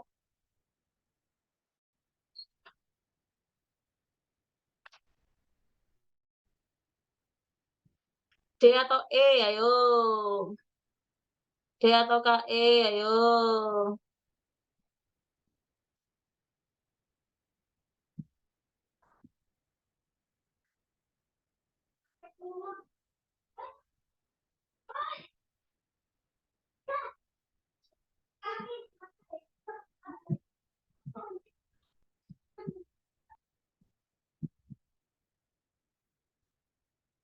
Yuk, apa yuk? Jawabannya adalah, nah, jawabannya adalah E. Kenapa bisa E? Kita bahas ya teman-teman. Kita bahas teorinya terlebih dahulu. Jadi teori untuk penulisan status obstetrik itu ada gravida, partus, dan abortus. Nah, gravida itu sama dengan jumlah kehamilan. Pasiennya pernah hamil berapa kali? Itu masuknya ke gravida. Kemudian ada yang namanya partus atau para. Nah, syaratnya partus atau para itu lahir minimal sama dengan atau lebih dari sama dengan atau lebih dari 20 minggu. Jadi kalau partus itu lahir minimal lebih dari sama dengan 20 minggu. Jadi kalau 20 minggu, meskipun pasiennya itu lahir dalam kondisi mati ataupun dalam kondisi meninggal, itu hitungannya di partus, bukan abortus. Nah, terhitung abortus kapan, Kak? Terhitung abortus itu kalau semisal dia lahir dalam kondisi tadi ya, kondisi meninggal di bawah usia 20, 19, 18, dan seterusnya. Itu masuknya di abortus. Jadi kalau teman-teman tadi ada yang bilang di sini soalnya adalah meninggal pada usia 1 jam pasca bersalin. Berarti kita asumsikan anaknya di sini itu sudah cukup usianya, sudah cukup bulan dan dilahirkan, tapi pada saat sudah dilahirkan dia meninggal. Berarti itu bukan masuknya di abortus, tapi masuknya di partus. Maka karena dia ini hamil keempat, G-nya itu G4, 1 tahun yang lalu pernah keguguran, otomatis A-nya itu A1 atau abortusnya 1. Kemudian saat ini anak yang pertama usia 8 tahun, berarti masuk di partus 1, terus yang satunya itu meninggal setelah 1 jam melahirkan, berarti masuk juga di partus, maka partusnya 2. G4, P2, A1. Ini sering muncul sekali di UKOM. Kira-kira sudah paham belum untuk Penafsiran dari gravida, partus, abortus. Partus sama abortus itu membedakan dari usianya saja. Partus itu di atas 20 minggu. Jadi 20 minggu ke atas. Nah, bahasanya 20 minggu ke atas. Kalau abortus itu 20 minggu ke bawah atau 19 sampai bawahnya. Bisa dimengerti atau masih belum? Paham ya? Oke. Cus, lanjut. Nomor 13. Seorang perempuan berusia 24 tahun, hamil 26 minggu. Pasien dirawat dengan keluhan nyeri saat berjalan, terutama saat naik turun tangga. Saat bekerja, pasien selalu menggunakan sepatu dengan hak tinggi. Hasil pemeriksaan tekanan darahnya 110/80, nadinya 88, pernafasannya 18 kali per menit, DJJ-nya 143, perdarahannya 50 cc berwarna hitam dari jalan lahir. Hasil USG plasenta menutupi jalan lahir. Maka tindakan yang paling tepat apa, Beb? Kondisinya dengan kondisi seperti ini.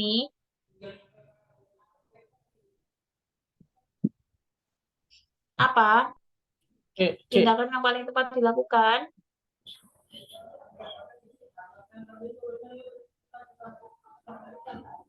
Ayo, ayo. Yang mana, ayo?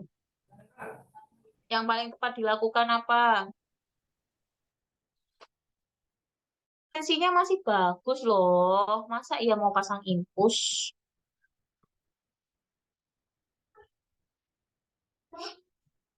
Kalau ditanyakan tindakan prioritas, berarti observasi perdarahannya. Tindakan prioritas pada pasien dengan plasenta previa itu observasi perdarahan. Jadi seberapa banyak sih perdarahan yang terjadi itu tindakan prioritas atau yang dilakukan pertama kali saat ketemu orang dengan plasenta previa. Nah, ini pertanyaannya adalah tindakan yang tepat. Berarti tindakan yang tepat untuk mengurangi atau bahkan agar darahnya tidak keluar kembali, maka harus dilakukan bed rest ya. Jawabannya adalah bed rest.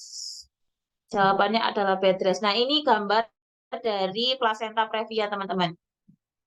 Nah, plasenta previa itu sangat berbahaya jika pasiennya tidak dilakukan bed rest. Kenapa? Karena tadi ya, bisa akan memperparah perdarahan yang terjadi. Nah, kalau totalis itu dia betul-betul menyumbat atau menutup jalan lahir. Nah, ini nggak boleh dilakukan apa? Kalau menutup, intinya pasien plasenta previa itu tidak boleh dilakukan apa? Pada saat proses di kala 1, tidak boleh dilakukan apa? Pemeriksaan dalam. Tidak boleh dilakukan pemeriksaan dalam. Karena nanti ditakutkan terjadi perdarahan ya. Jadi lewat USG aja. Nah, kalau plasenta previa totalis itu tadi menutup seluruh jalan lahir, kalau plasenta previa parsial itu sebagian, kalau plasenta previa marginal itu dia letaknya di pinggir mulut rahim, kalau plasenta previa letak rendah dia agak lebih jauh, tapi dia memang letaknya itu mendekati di mulut rahimnya. Oke, kita lanjut nomor 14. Seorang perempuan berusia 25 tahun G1P0A0 hamil Aton datang ke IGD kebidanan dengan keluhan keluar lendir bercampur darah dari kemaluan sejak 8 jam yang lalu disertai nyeri yang semakin kuat. Saat ini nyeri skalanya itu 8, setelah 2 jam kemudian pasien dipimpin persalinan. Hasil pengkajian didapatkan pembukaan telah lengkap namun ketuban masih utuh. Maka yang dilakukan adalah apa, Rek?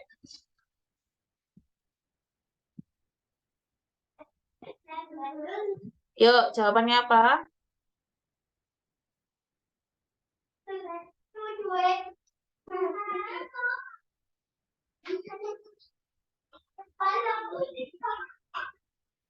Jawabannya apa? Ya Allah, astagfirullahaladzim, lupa, Rek.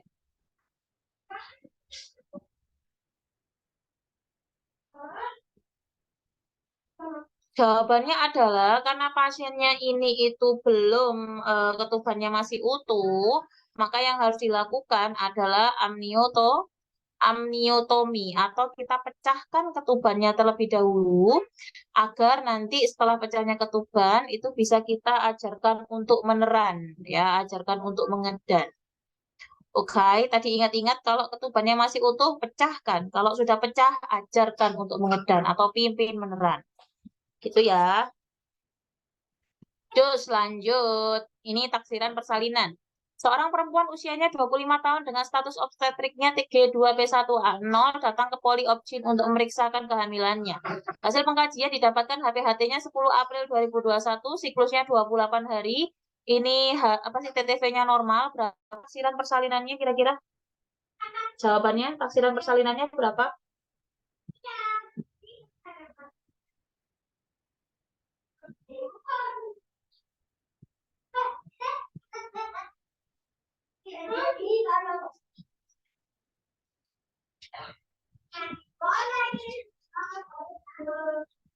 Ayo, jawabannya yang mana?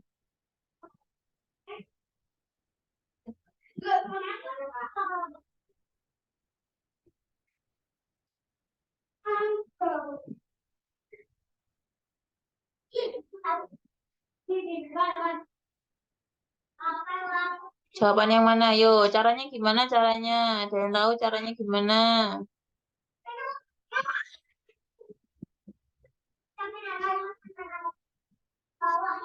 Ya, caranya seperti ini ya. HPHT.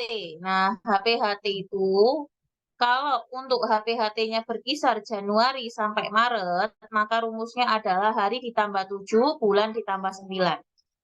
Tapi kalau semisal HPHT-nya berkisar antara April sampai Desember, maka harinya ditambah 7, bulannya dikurangi 3, tahunnya ditambah 1.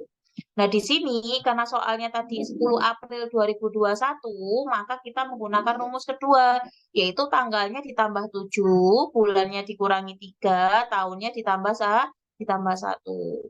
Hari ditambah 7 itu berarti 17, April itu bulan 4 dikurangi 3 berarti bulan 1 atau Januari, tahunnya itu 2021 ditambah 1 jadi 2022. Jadi jawabannya adalah A. Kira-kira dari sini ada yang masih mau ditanyakan atau sudah ngelotok banget ini untuk rumus ini? Ada yang masih bingung? Ada yang masih bingung?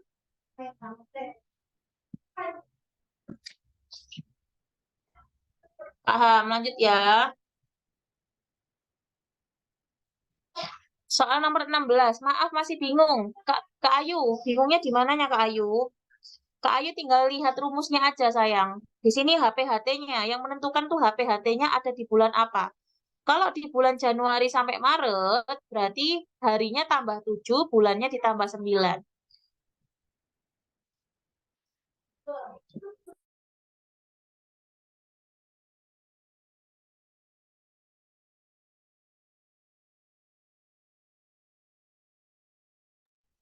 Ya, kalau semisal HPHT-nya itu antara Januari sampai Maret, maka harinya ditambah 7, bulannya ditambah 9. Kalau HPHT-nya antara April sampai Desember, berarti harinya ditambah 7, bulan dikurangi 3, tahunnya ditambah 1. Udah dipegang itu aja rumusnya, nanti tinggal kakak lihat kapan HPHT-nya. Atau dilihat HPHT-nya itu ada di rentang bulan yang mana. Gitu ya. Kita lanjut nomor 16. Seorang wanita ke poliklinik kebidanan untuk memeriksakan kehamilannya. Saat dilakukan pemeriksaan didapatkan TFU-nya berada 3 jari di bawah pusat. Berapakah usia kehamilan pada pasien tersebut? 16, 20, 24, 28, 21. Jawabannya yang mana? Tiga jam di Jawabannya bawah yang mana? pusat, 16 minggu. Tiga- Yuk, jawabannya yang mana yuk?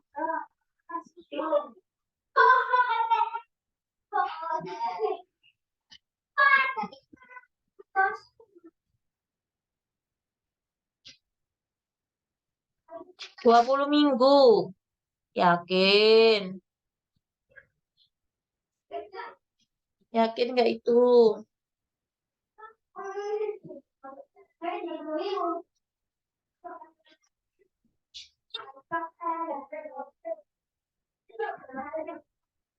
Yakin Kak? Insya Allah. Oke, kita lihat ya. Nah, ini ya, tadi karena dia itu 3 jari di bawah pusat, maka jawabannya adalah 20 minggu. Abaikan gambarnya ya. Teman-teman fokus di ini aja, kata-katanya. Gambarnya ini nggak sesuai soalnya. Minggu ke-12 itu 1 sampai 2 jari di atas simfisis, 16 minggu itu pertengahan antara simfisis pusat, 2 minggu ke-20 itu 3 jari di bawah pusat, dan seterusnya. Ini caranya adalah harus dihafal. Nggak ada rumus cepatnya, cuma harus dihafal saja, seperti itu. Oke, kita lanjut ya. Soal nomor 17. Seorang perempuan 30 tahun G1P0A0 hamil 28 minggu datang memeriksakan diri ke klinik KIA. Hasil pemeriksaannya tekanan darahnya 120/70, nadinya 84, nafasnya 20, suhu 372. Leopold ditemukan melenting di bagian fundus. Terdapat bagian-bagian kecil janin di sisi kiri perut ibu. Selanjutnya, perawat melakukan pemeriksaan DJJ. Di manakah lokasi yang benar mendengarkan DJJ pada kasus tersebut? Sama kayak soal TO. Ayo. Mohon maaf ya kalau ada suara bayi-bayi teriak-teriak ini ya.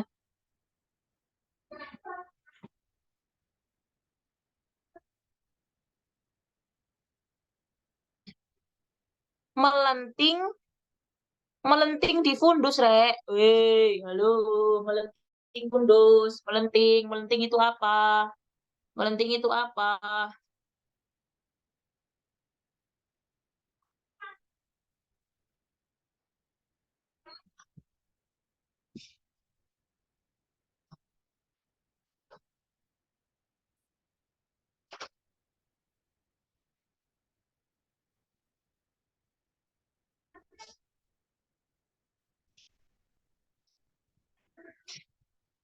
Apa yo?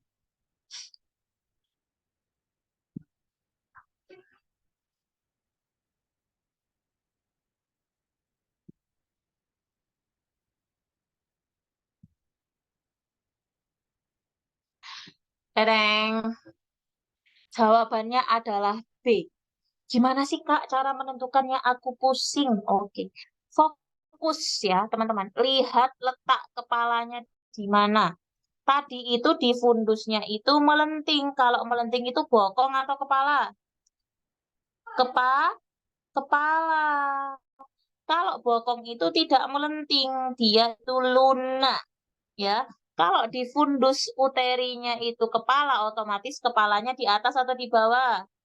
Di atas. Terus pertanyaannya tadi kecil-kecil di sisi perut ibu, berarti sebelah kiri itu ekstremitas. Otomatis punggungnya di sebelah mana?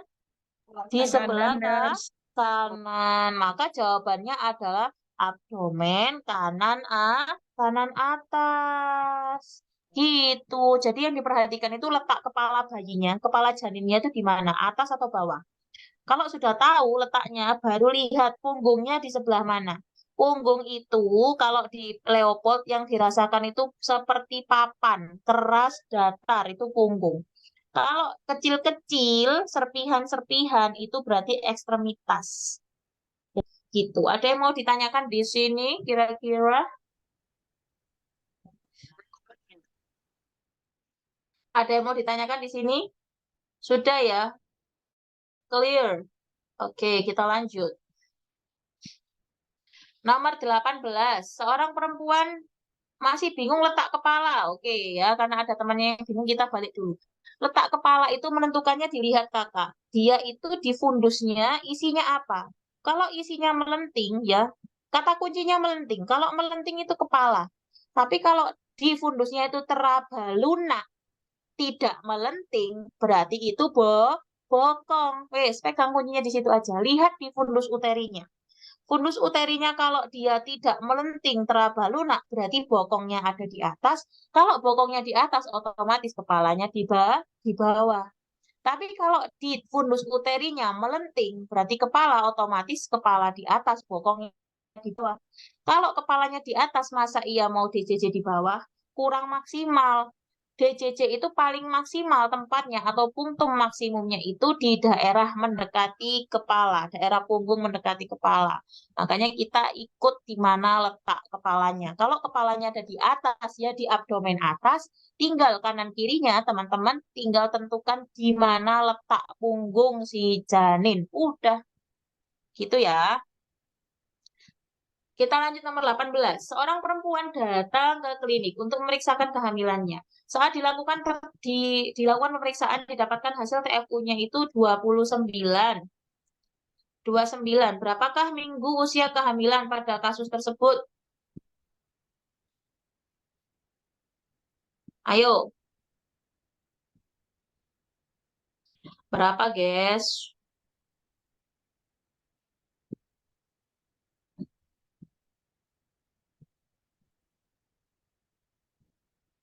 Berapa, Rek?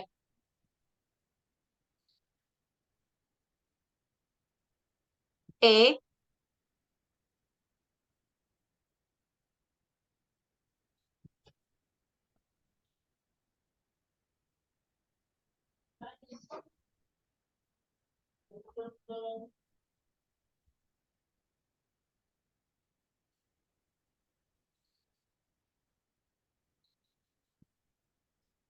Ayo, apa ayo?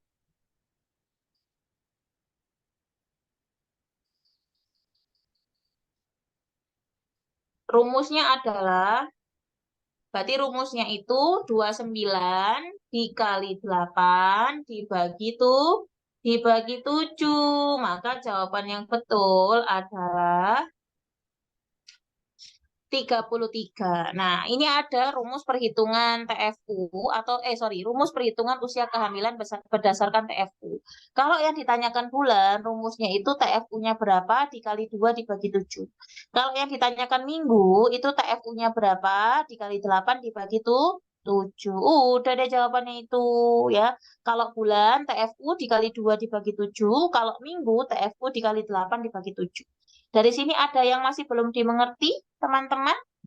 Boleh. Paham?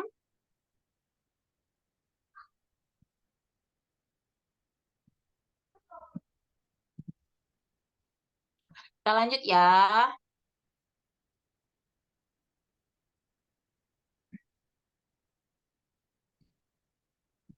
Oke, kita lanjut nomor 19.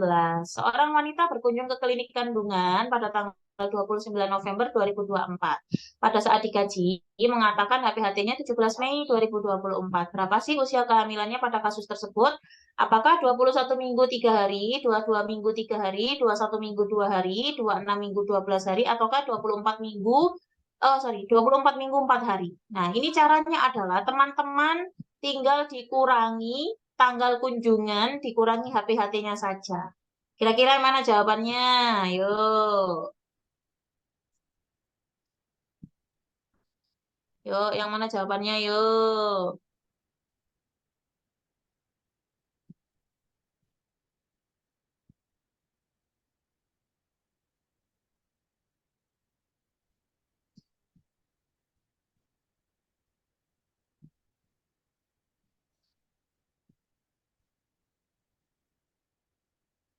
Ah, yakin jawabannya E. Masa sih E?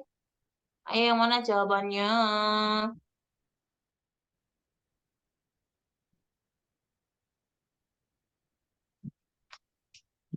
Kita lihat ya.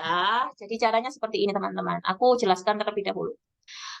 Rumus perhitungan usia kehamilan dengan menggunakan HPHT itu kita kurangi rumusnya dengan tanggal pemeriksaan dikurangi HPHT. Nah, ada catatan ya. Bulan kunjungan setiap 3 bulan itu ditambah 1 minggu. Kenapa sih Kak? Kok setiap 3 bulan itu harus ditambah 1 minggu? Dikarenakan seperti ini, teman-teman kita main rasional dulu. 1 bulan itu 4 minggu, ya, setuju ya? 1 bulan itu 4 minggu. Nah, sementara 1 tahun itu hitungannya 365 hari. 365 hari kalau dibagi 7, 7 itu dari 1 minggunya kan isinya 7 hari, maka ketemunya itu 52 minggu. Nah, sudah. Nah, kemudian teman-teman juga harus sepakat 1 tahun itu hanya ada 12 bulan. Oke? Nah, ketika 12 bulan dikali 4, kenapa dikali 4? Karena kan 1 bulan kita sepakati 4 minggu. Maka 12 dikali 4 itu berapa? 48. 48. Loh, berarti nggak sama dong, Kak, antara 1 tahun yang 365 dibagi 7 sama yang 12 dikali 4. Berarti ada selisih, ya. Selisihnya berapa? 52 minggu dikurangi 48, berarti selisihnya 4 minggu. Nah, biar tidak terjadi ketimpangan dalam perhitungan usia janin, maka sudah disepakati bahwa setiap 3 bulan, janin itu usianya setiap 3 bulan ditambah 1 minggu.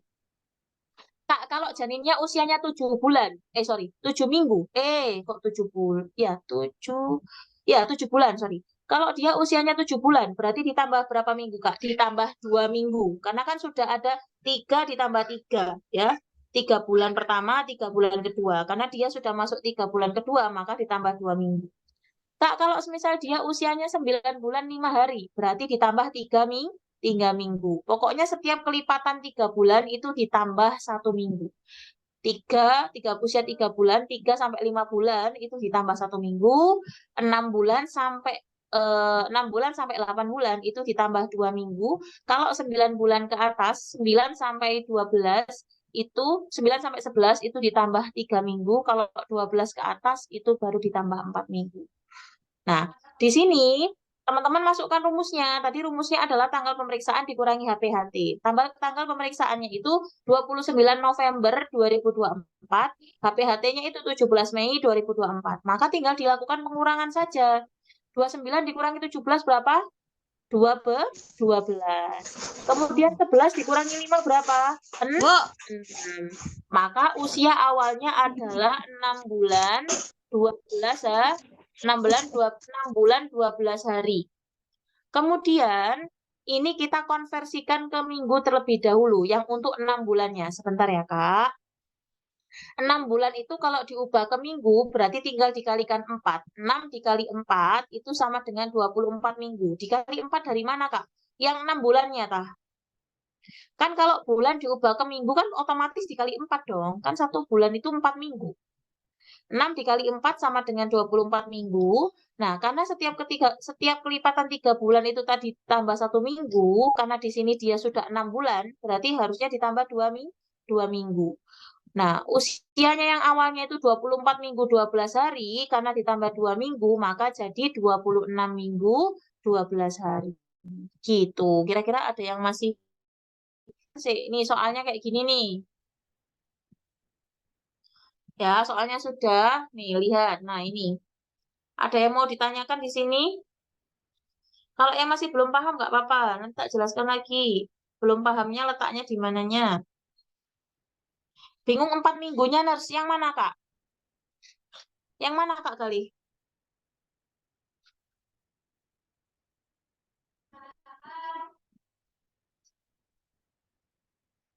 Yang mana, Kak, kali? Yang masih belum paham, yang mananya? Yang 64.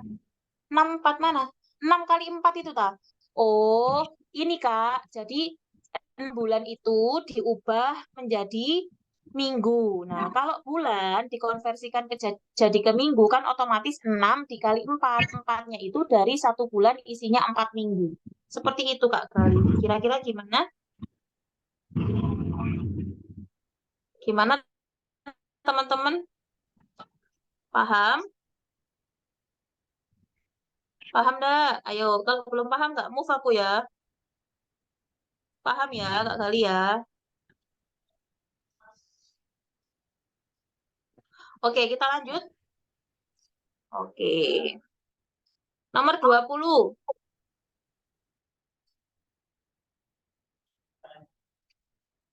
Ayo, nomor 20 dibaca dulu, aku izin minum dulu ya.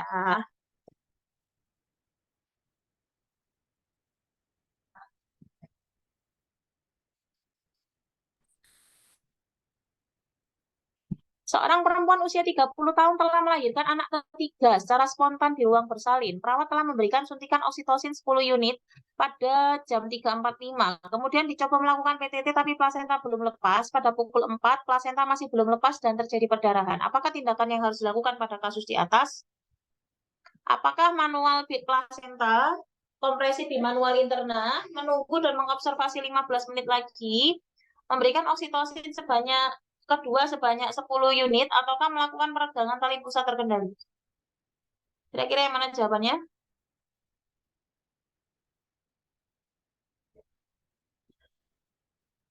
Jawabannya yang mana?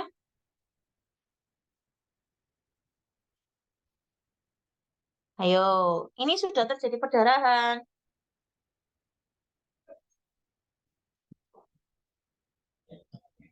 Kalau sudah terjadi perdarahan harus dilapakan.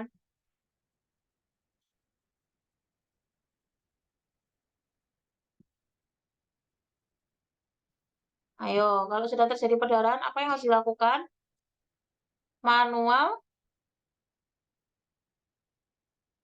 Manual placenta ya, tak jelaskan ya. Jadi manajemen kala 3 itu ada yang pertama kita lakukan suntikan oksitosin 10 unit ya. Setelah kita suntikan oksitosin yang pertama sebanyak 10 unit, maka kita lakukan peregangan tali pusat terkendali ya. Kita lakukan peregangan tali pusat terkendali atau PTT. Nah, setelah dilakukan PTT selama 15 menit tapi tidak lahir juga, maka bisa diberikan dosis ulangan oksitosin yang kedua dengan dosis yang sama yaitu 10 unit intramuskular ya. Kemudian kalau sudah dikasih oksitosin 10 unit juga dilakukan peregangan lagi. Kalau kandung kemihnya penuh dikeluarkan tadi ya dengan kateterisasi. Ini oksitosin kedua sudah masuk, diregangkan kembali. Kalau sudah 2 kali oksitosin masuk, nggak lahir-lahir, itu harus plasentanya dikeluarkan secara manual.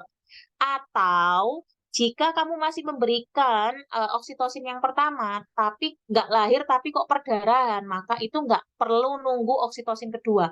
Langsung lakukan manual plasenta. Ya, jadi kata kuncinya pemberian oksitosin 2 kali dengan jarak setiap oksitosin itu 15 menit, tapi tetap belum keluar, maka harus manual plasenta. Atau manual plasenta itu bisa dilakukan jika oksitosin pertama baru diberikan tapi sudah terjadi perdarahan. Maka itu harus dilakukan manual plasenta. Nah, kasus di sini adalah dia ini sudah diberikan oksitosin yang pertama, jarak 15 menit masih belum lepas, dan tiba-tiba terjadi perdarahan, maka harus langsung dilakukan manual plasenta. Tapi kalau di soal ini tidak disebutkan perdarahan, baru diberikan oksitosin yang pertama, apa yang dilakukan? Ya diberikan oksitosin yang kedua gitu. Jadi kata kuncinya ada di perdarahannya. Kalau tidak terjadi perdarahan, ya lakukan pemberian oksitosin itu sampai 2 kali. Kalau 2 kali nggak keluar manual plasenta. Tapi kalau baru diberikan sekali, terus ada perdarahan, nggak usah nunggu sampai kedua, langsung dikeluarkan atau manual plasenta langsung. Kenapa harus langsung dikeluarkan? Takut terjadi perdarahan yang hebat. Gitu. Gimana? Ini sudah bisa dipahami? Sudah bisa dipahami atau tidak? Gimana, Rek? Sudah? Lanjut ya. Soal nomor 21. Seorang ibu melahirkan bayi dengan usia kehamilannya 35 minggu. 25 sayang. BB-nya 2.600, PB-nya 50. Bayi tersebut diletakkan di ruang ber-AC. Bagaimana cari bayi tersebut kehilangan cairan? Apakah radiasi, konduksi, konveksi, evaporasi, ataukah terminasi? Kira-kira yang mana?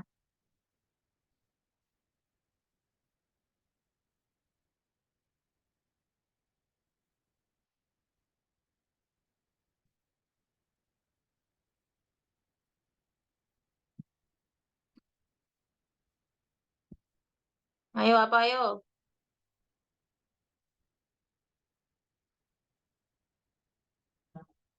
C. Yakin.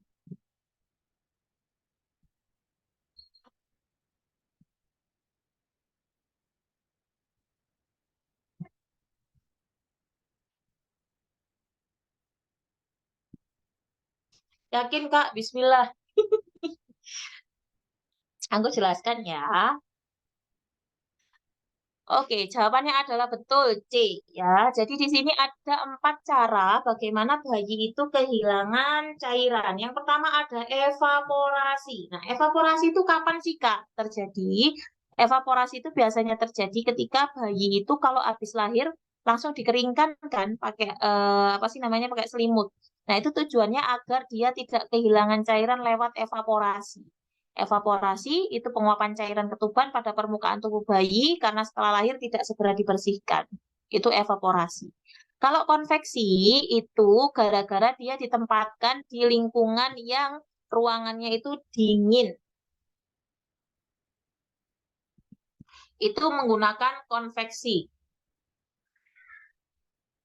Kemudian ada yang namanya konduksi.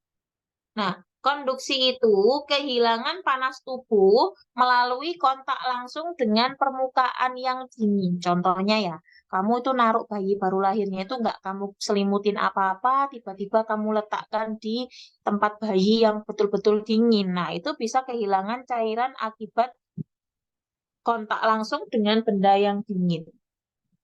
Kemudian ada radiasi. Nah, kalau radiasi itu sebelum ditaruh di perut ibu itu dibersihkan dulu ya, nurse. Iya, kalau lahiran itu kalau bisa harus langsung dibersihkan karena tadi ya mencegah kehilangan cairannya akibat evaporasi tadi.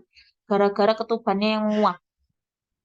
Kemudian kok kehilangan cairan, kehilangan panas, ya Allah. Radiasi. Nah, terakhir ada radiasi. Kalau radiasi itu kehilangan panas yang terjadi karena ditempatkan di dekat benda yang memiliki suhu tubuh lebih rendah. Jadi dia misal ditekatkan pada alat-alat yang memang ada di ruangan OK, itu kan dingin ya. Nah, dia didekatkan pada alat-alat yang seperti itu tanpa ada tutup atau selimut. Nah, itu bisa mengalami kehilangan panas ya, akibat panasnya itu diserap oleh benda yang lebih dingin suhunya. Kita lanjut nomor 22. Seorang perempuan dengan P3A0 postpartum spontan 3 jam yang lalu. Hasil pengkajiannya didapatkan data bayi dalam kondisi sehat, klien secara umum sehat, TTV dalam kondisi stabil.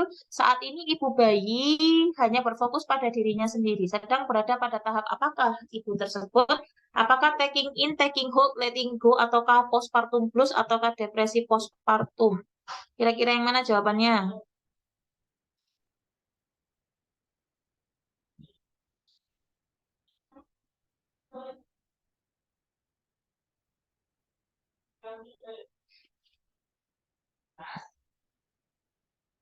Yuk, jawabannya yang mana?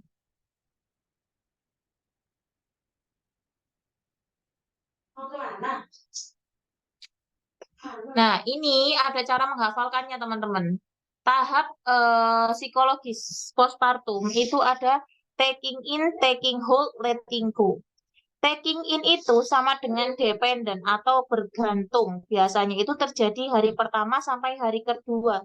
Jadi ibunya itu masih fokus ke dirinya sendiri dan semua aktivitasnya itu rata-rata dibantu oleh keluarganya. Itu taking in. Taking in. Kalau taking hold itu sudah sebagian bisa melakukan tindakan sendiri. Jadi dependent, independent.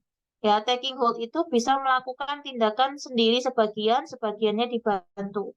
Biasanya terjadi pada hari ketiga sampai minggu keempat ataupun minggu kelima. Itu taking hold. Kemudian ada fase letting go. Nah, fase letting go itu adalah fase independen, di mana si ibu bayi ini sudah bisa menerima perannya dan sudah bisa mengurus dirinya sendiri tanpa ada bantuan oleh orang lain. Kalau aku cara ngafalinnya gini, taking in dependent, taking hold semi, kemudian letting go itu independent. Kalau semi itu kan maksudnya campuran gitu ya. Taking in dependent, taking hold itu semi, letting go itu sudah independent. Itu cara ngafalinku biar cepat ya.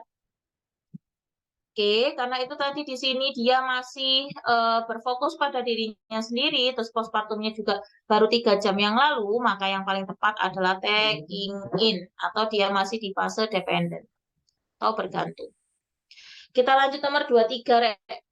Nyonya D, 29 tahun, D3P2A0, datang ke BPS dengan suaminya pukul 3.30. Telah melahirkan anak ketiga secara spontan pemeriksaan fisiknya normal, TG-nya normal, nadinya normal, nafas normal, suhu normal. Telah diberikan suntikan yang kedua 10 unit per IM pada pukul 3.45. Kemudian dicoba melakukan penegangan tali pusat terkendali, didapatkan bahwa plasenta masih belum lepas. Kira-kira apa ini yang harus dilakukan? Ayo, tadi baru tak jelaskan, loh, Rek.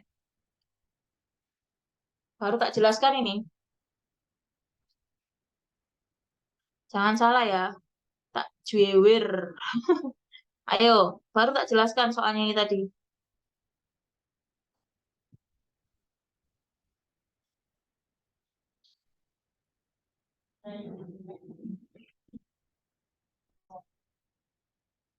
Jawabannya adalah manual plasenta. Ya, tadi ya, kata kuncinya adalah kalau diberikan oksitosin pertama belum ada respon, berikan oksitosin kedua dengan jarak 15 menit. Jarak 15 menit lagi evaluasi. Kalau misal sudah 2 oksitosin masuk, nggak lahir-lahir, manual plasenta. Kak, kalau semisal belum sampai oksitosin yang kedua, sudah ada perdarahan, langsung lakukan manual plasenta. Seperti itu. Pokoknya ini patokannya ya. Step di kala 3. Lanjut nomor 24. Oksitosin itu disuntik di mana? Harus di paha. Seorang ibu hamil G1P0A0 berusia 36 tahun datang ke IGD dengan keluhan waktu bangun tidur mengeluarkan darah segar lewat jalan lahir. Keluhan tidak disertai dengan nyeri perut. Keadaan umumnya lemah, pucat. Pada pemeriksaan TTV diperoleh tekanan darahnya 90/60, nadinya 80 kali, labnya itu HB-nya 6,4, CRT-nya lebih dari 5 detik. Maka penanganan yang tepat diberikan pada kasus ini apa? Soalnya kurang Dulu. Ini suara Gilbert. Ayo, apa yang harus dilakukan?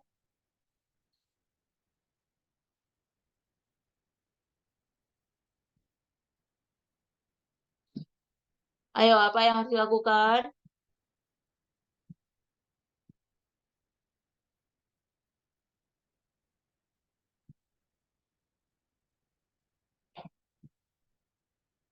Apa? Yang jawab resusitasi alasannya apa?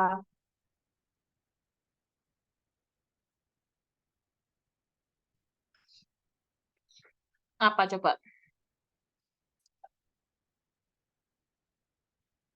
Salah mencet.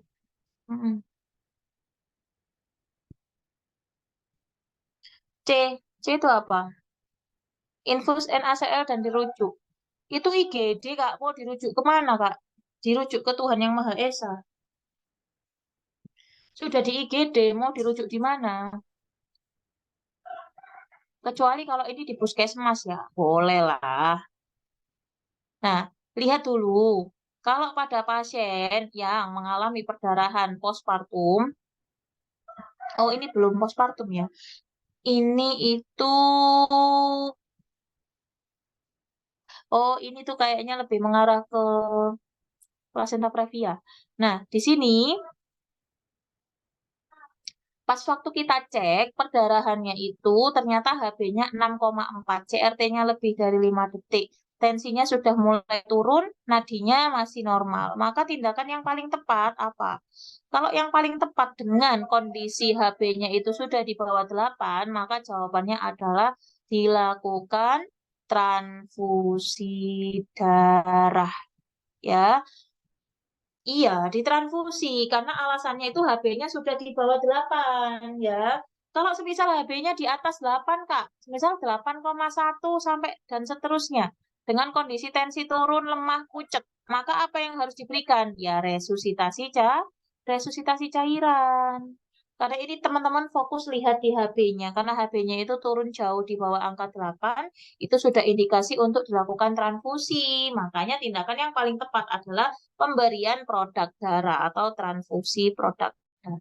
Jawabannya adalah A. Ya, jawabannya adalah A. Teman-teman harus dibaca lagi ya. Karena di sini ada kata-kata rujuk, mungkin teman-teman itu tidak aja. Kalau di sini settingan ruangannya sudah IGD. Kalau di puskesmas ada kata-kata rujuk gitu masih boleh lah ya. Karena dia pasienkes yang pertama. Kalau sudah di IGD di rumah sakit ya mau nggak mau ya selesaikan pasienmu, mau dirujuk kemana gitu. Kita lanjut 25. Seorang perempuan usia 27 tahun, HB8 resusitasi cairan, di bawah 8 baru transfusi. Seorang perempuan 27 tahun hamil anak pertama infartu kala 2 di rumah sakit mengatakan ingin meneran. Hasil pemeriksaan pembukaan lengkap porsio tidak teraba. Kepala di HUJ 4 ketuban negatif. Setelah dipimpin meneran selama 20 menit kepala janinnya lahir. Memeriksa lilitan tali pusat, bayi melakukan putaran paksi luar. Apakah langkah selanjutnya yang tepat pada kasus tersebut? Ayo. Ayo.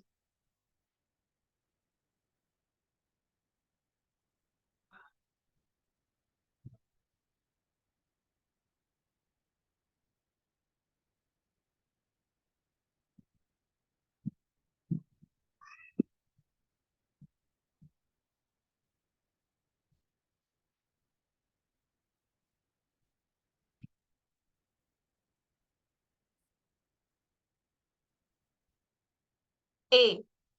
Tadi jawab C. E atau C? G. Satu lagi kok Kak, aku juga udah mau selesai. Jadi jawabannya adalah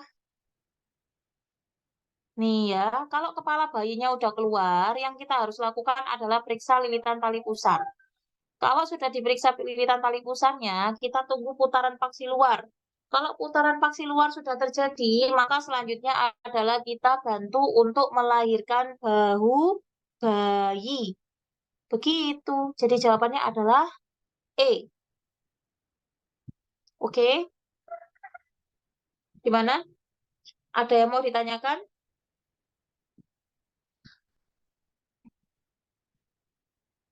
Ada yang mau ditanyakan? Paham? Oke. Rek, di sini sudah mulai mau maghrib. Ini aku minta lanjut, nurse. Ini soalnya masih ada nggak, Kak? Udah selesai. 25, bos. Ya, ini sudah selesai. Aku minta kelonggaran waktunya 15 menit ya, karena memang sudah persiapan mau masuk sholat maghrib, dan biar tidak mengganggu proses recording. Teman-teman semuanya, terima kasih banyak atas waktunya sore